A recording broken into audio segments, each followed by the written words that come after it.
আসসালামু আলাইকুম। দর্শকের কথা অনুষ্ঠানে আপনাদের স্বাগত জানাচ্ছি।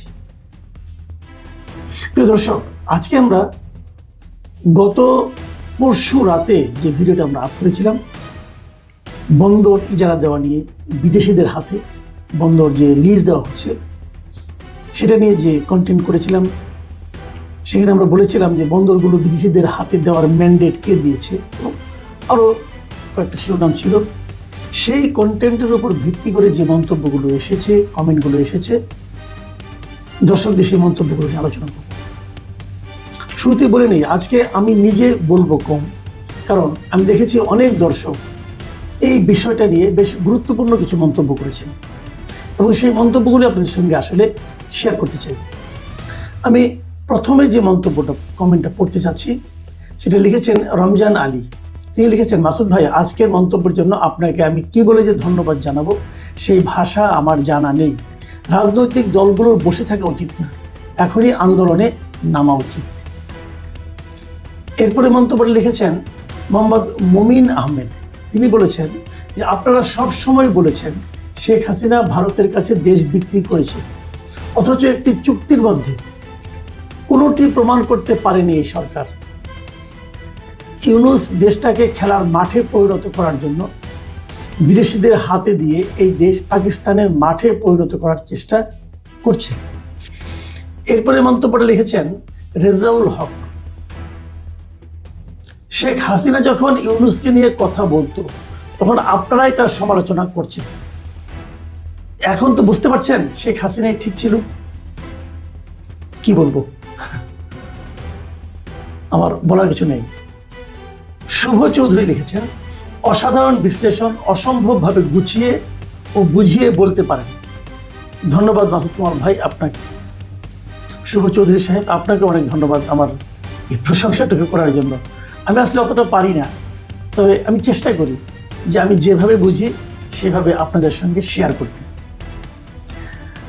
রেজাউল করিম লিখেছেন, রাজাউল করিম, বন্দর চুক্তি যদি শেখ হাসিনা সরকারের সময় হতো বিদেশিদের সাথে, তাহলে দেশের সুশীল বাবুরা, বুদ্ধিজীবী বাবুরা, সাংবাদিক বাবুরা এবং রাজনীতিজীবী বাবুরা হরতাল ডাকত, দেশ গেল বলে গলাবাজি করত, পত্রিকা বড় বড় প্রবন্ধ উপসম্পাদকীয় পাতায় ছাপা হতো। কিন্তু আজ সবাই মুখে কুলুপ এঁটে রয়েছে, যেন দেশে কিছু হয়নি। মনে হচ্ছে সব দোষ যেন শেখ হাসিনার। মুনতাসির মাসুদ তিনি লিখেছেন, শেখ হাসিনা ভারতের সঙ্গে গোলামি চুক্তি করেছে, অথচ ইউনূস সরকার এখন পর্যন্ত কোনো গোলামি চুক্তি দেখাতে পারেনি। আর ইউনূস পশ্চিমাদের সাথে বাদশাহী চুক্তি করেছে। মেহেদি হাসান লিখেছেন, স্যার, 5 আগস্ট পর্যন্ত খুন হয়েছে 850-এর মতো, কিন্তু জাতিসংঘ বলে 15 আগস্ট পর্যন্ত খুন হয়েছে 1400+। স্যার, বাকি খুন কার উপর যাবে? এত পুলিশ এবং সাধারণ মানুষ হত্যার বিচার কি আমরা পাবো না? আপনার এই প্রশ্ন নিশ্চয়ই সরকার শুনবেন, এই জবাব নিশ্চয়ই তারাই দিবেন। আমরা আর কি করতে পারি? মোহাম্মদ জহিরুল ইসলাম লিখেছেন, মাসুদ ভাই, সব দোষ হলো বিএনপি। নির্বাচনের লোভে ইউনূসের সকল আকামকে সহ্য করতেছে বিএনপি। তাদের উচিত ছিল শক্ত পদক্ষেপ নেওয়া। দেখুন, আপনার এই কথাটা আমি একেবারে যে উড়িয়ে দিচ্ছি তা নয়। আমারও কেন যেন মনে হয় অন্তত এই ক্ষেত্রে বিএনপিকে আরও ভোকাল, আরও প্রতিবাদী হওয়া উচিত ছিল। তারা কেন করেনি আমি জানি না, বাট আমি হতাশ হয়েছি আপনার মতোই।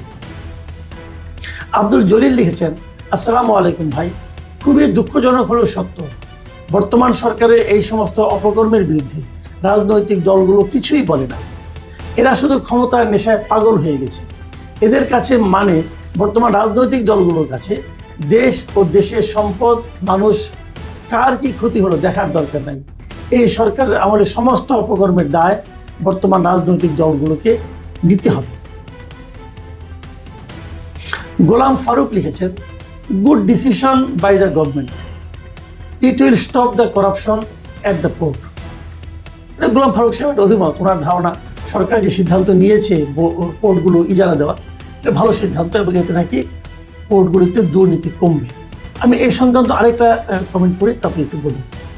এটা ইঞ্জিনিয়ার সাগর লিখেছেন, আমি ব্যক্তিগতভাবে মনে করি ভালো হয়েছে, কারণ আমাদের দেশের সব চোর বাটপার। দেখুন, এই জায়গাটাতে আমি দুটো কথা বলি আপনাদের দুজনকে বলছি। আমাদের দেশের সবাই চোর বাটপার, এ ধরনের একটা মানে খুবই সরলীকৃত সুইপিং কমেন্ট করা আমাদের একটা স্বভাব হয়ে গিয়েছে। আমাদের যে সবাই যে চোট বাটপাট হয়, চোট বাটপাট ধরেন, চোট বাটপাট ধরার কি কোনো নাই, পদ্ধতি নাই, সেটা প্রয়োগ করেন। তা আমাদের দেশের সবাই চোট বাটপাট, আমাদের সিদ্ধান্ত যারা নেয় তারা অযোগ্য, আমাদের কেউ কারো কোনো দূরদৃষ্টি নাই, তাহলে কি পুরো দেশটা এক কাজ করেন ভাইয়া। দেশের যে প্রধান উপদেষ্টা হবে, প্রধানমন্ত্রী হবে, এটা বিদেশ থেকে নিয়ে আসেন, প্রেসিডেন্ট বিদেশ থেকে নিয়ে আসেন, থানার ওসি বিদেশ থেকে নিয়ে আসেন, সব বিদেশ থেকে নিয়ে আসেন, পুরো দেশটাকে লিজ দিয়ে দেন ভাই, তাহলে আর সমস্যা থাকে না। আমরা দেশ লিজ হয়ে যাবে, ইস্ট ইন্ডিয়া কোম্পানির মতো ইংরেজ দেশ দিয়ে নেবে, আমরা সাদা চামড়ার লোকদের অধীনে কাজ করবো। এটাই করেন ভাই। এই ধরনের মন্তব্য করা খুব সহজ, কিন্তু এতে কিন্তু সমস্যার সমাধান হবে না। যে প্রশ্নটা আমি করেছিলাম সেটা হলো যে আপনারা যে আমরা একটা চুক্তি করছেন, এটা কি দেশের মানুষ জানে তো না। আমাদেরকে জানান, আপনারা যে একটা কোম্পানিকে দিচ্ছেন, বিদেশি কোম্পানিকে, বিদেশে কি একটাই মাত্র কোম্পানি, আর কোনো কোম্পানি নাই? তাদের সঙ্গে কোনো কম্পিটিশন হয়েছে, কোনো টেন্ডার হয়েছে? আপনারা যেটাকে ভালো মনে করলেন, আপনি মনে করলে হবে না, আমার দেশের লোকে মনে করতে হবে। আপনি যিনি মনে করছেন, এটাও তো আপনি বিরাট যারা লোক আছে মনে করছেন, আপনি তো দেশে থাকেন না, আপনি থাকেন ইংল্যান্ডে, আপনি ইংল্যান্ডের নাগরিক ভাই, আপনি ইংল্যান্ড থেকে এসে আমার দেশ ঠিক করতে আসছেন ভাই, এভাবে তো চলবে না। আমার দেশ আমাকে ঠিক করতে দেন। ধরেন আপনি ইংল্যান্ড থাকেন, আপনি ওখানে কোট প্যান্ট পরে ঘোরাফেরা করেন, এদিকে গ্রামে আপনার মা, আপনার বাবা এখন লুঙ্গি ফিরে ঘুরে, আর আসলে যদি আপনি ইংল্যান্ডের পোশাকে আপনার বাবাকে পড়াতে চান, এটা বলে যদি বাজারে যান, মানুষের কাছে হাসি পাত্র হবেন না? আপনি যদি ইংল্যান্ডের বৃদ্ধা মহিলারও স্কার্ট পরে, আপনার মাকে যদি স্কার্ট পরে বাজারে নিয়ে যান, অথবা অন্য বাড়িতে বেড়াতে নিয়ে যান, আপনার মার কি অবস্থা হবে ভাবুন তো একবার। ভাই, ইংল্যান্ডে আপনি কি দেখে আসছেন, ওই থিওরি এখানে চলবে না। আমাদের কাজ আমাদেরকে করতে দেন, আমাদের মতো করে করতে দেন। ছোট করে বলা কঠিন, এদেশের লোক সব চোর বাটপার, এদেশের লোক সব খারাপ, বলা সহজ, কিন্তু আমরা তো এদেশেই থাকি। আমাদের চোর বাটপার যদি থাকি, সে তো আমারই ভাই, আপনারই ভাইরে ভাই। এই যে চোর বাটপার, সেটা কি বিদেশ থেকে আসছে না? এই দেশেই ছিল, আমাদেরই আত্মীয়, তাদেরকে ঠিক করার দায়িত্ব রাখার আমাদেরই তো ঠিক করার দায়িত্ব। আমরা চোর ধরলেই তো হয়, চোরকে যখন না ধরবেন তখন চুরি বেড়ে যাবে, তখন চোর বেড়ে যাবে। এই ধরার দায়িত্বটা কিন্তু সরকারের দায়িত্ব চোর ধরা, সরকারের দায়িত্ব চোরের সঙ্গে রাখবে না, বিদেশ থেকে লোক নিয়ে আসা নয়। যাও, আমি আরো কয়েকটা মন্তব্য করি। দীপু খান লিখেছেন, যে দেশে জ্ঞানীগুণীরা দুর্নীতিবাজ হয়, সে দেশের অবস্থা আর কত ভালো হবে। সাধারণ মানুষ যাকে বিশ্বাস করে সেই হয় স্বৈরাচারী। হতাশার কথা, কিন্তু বাস্তব।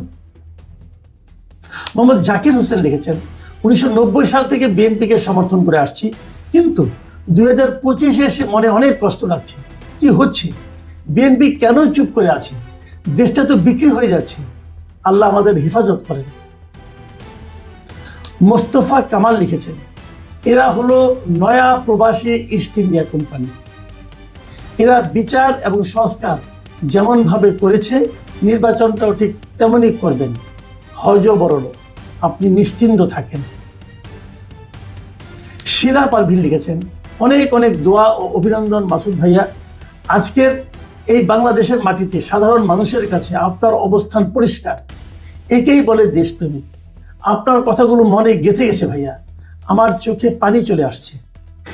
ইফতেশাম ফারদিন ইনিম তিনি লিখেছেন, মাসুদ কামাল, আপনার কথা শুনতে শুনতে মোবাইল নিয়ে বাথরুমে চলে এসেছি।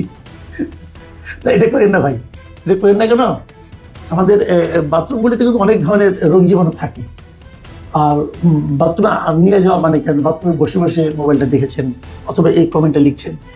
বাথরুমে যত কম থাকা যায়, আমি কিন্তু এটা মানে একটা সায়েন্সের কথা বললাম, আমারও একটা স্বভাব ছিল, অভ্যাস ছিল, বাথরুমে পত্রিকা নিয়ে যেতাম, অনেক কিছু করতাম। কিন্তু পরে একজন ডাক্তারে আমাকে বলেছেন যে বাথরুমে যত কম থাকা যায়, বিশেষ করে টয়লেট করার সময়, ততই ভালো। আমি যাই না, আপনি বাথরুমে হয়তো অন্য কাজেও গিয়েছেন, হয়তো মুখ ধুতে গিয়েছেন, অথবা অন্য কিছু করতে গিয়েছেন, আমি যাই না ঠিক। যদি মানে অনেক কিন্তু আমাদের অভ্যাস আছে, এই বাথরুমে বসে বসে অনেক সময় ওখানে কাটাই আমরা, এটা আসলে স্বাস্থ্যকর নয়। আমি যতটুকু জানি আর কি। যাও, আপনার এই কথা বলার মাধ্যমে আপনি আসলে এই ঘটনাগুলিকে, যে কথাগুলি আমি বলছিলাম, এই ঘটনাগুলি যে কতটা গুরুত্বপূর্ণ তারই প্রমাণ দিয়েছেন। দেশের প্রতি এই ধরনের ফিলিংস, এটা আমি খুব জরুরি মনে করি। আমাদের সবার মধ্যে এই ধরনের ফিলিংস আমার মনে হয় থাকা উচিত। এটা হলো শেষ মন্তব্য। এটা একটা বিরক্তিকর এবং হতাশাজনিত মন্তব্য বলে আমার কাছে মনে হয়েছে। মানে একজন লোক কি পরিমাণ বিরক্ত হতে পারেন আমাদের কর্মকাণ্ড দেখে, উনি বোধহয় সেটা লিখেছেন আরিয়ান লিখেছেন, আমি চাই এই দেশ ধ্বংস হোক, আমার সমস্যা নেই, আমি দেশের বাহিরে পরিবার চালাতে পারবো। মানে কি পরিমাণ রাগান্বিত হলে, কি পরিমাণ হতাশ হলে, আমাদের দেশে যা চলছে এর উপর কি পরিমাণ বীতশ্রদ্ধ হলে মানুষ এই ধরনের মন্তব্য করতে পারে। এই মন্তব্যগুলো আমাদের সরকারের যা দায়িত্বে আছেন তারা শোনেন না। আমাদের যারা বুদ্ধিজীবী আছেন, আমাদের যারা জ্ঞানীগুণী ব্যক্তি আছেন, দেখেন আমরা তো মূর্খসূর্খ মানুষ, আমাদের কোনো প্রভাব প্রতিপত্তি নাই, বাট আমরা কিন্তু আমাদের অনুভূতিটা প্রকাশ করি। এই দেশটাকে তো আমরা ভালোবাসি। দেশটাকে আপনারা খারাপ বলেন ভাই, দরিদ্র বলেন, সব বলেন, এদেশের মানুষ দেখতে ভালো না, এদেশের মানুষ ছোট, এদেশের মানুষের রোগা শীর্ণ অপুষ্টিতে ভুগছে, সব মানলাম। তারপর তো এটা আমাদের দেশ।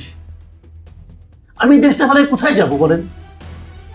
আপনি ভাবেন গ্রামে আপনি যে মা আছেন, আমার মার কথাই বলি আমি, আমরা অনেক ভাই বোন, তো এতগুলি সন্তান জন্ম দেওয়ার পর আমাদের মারা কিন্তু শীর্ণ হয়ে যায়, শরীর অপুষ্টির ছাপ থাকে, দেখতেও ভালো না ভাই, গ্রামে ময়লা টয়লা কাপড় চোপড় পরে। এখন কি এই মা রেখে আমি আরেকজনকে স্বাস্থ্যবান সুন্দর দেখে একজন লোককে মা ডাকবো নাকি? এটা আমারই মা, আমি তো মাকে ত্যাগ করতে পারবো না। যারা ওই বিদেশে যে নাগরিকত্ব নেয় তারা তো মা ত্যাগ করে চলে গেছে, তারা অনেকটা সুন্দর মা পাইছে। আমাদের তো একটাই মা, আমরা মা ত্যাগ করতে পারবো না। যদি মার শরীরে অসুখ থাকে, মাকে আমি জঙ্গলে ফেলে দিয়ে আসতে পারবো না, মার চিকিৎসা করাবো। এইভাবে ভাবুন, এটা আমাদের দেশ। এই দেশটাকে যদি আমরা না ভালোবাসি, আমরা যদি দেশের জন্য চিন্তা না করি, আমরা যদি দেশের জন্য একটা পদক্ষেপ না ফেলাই,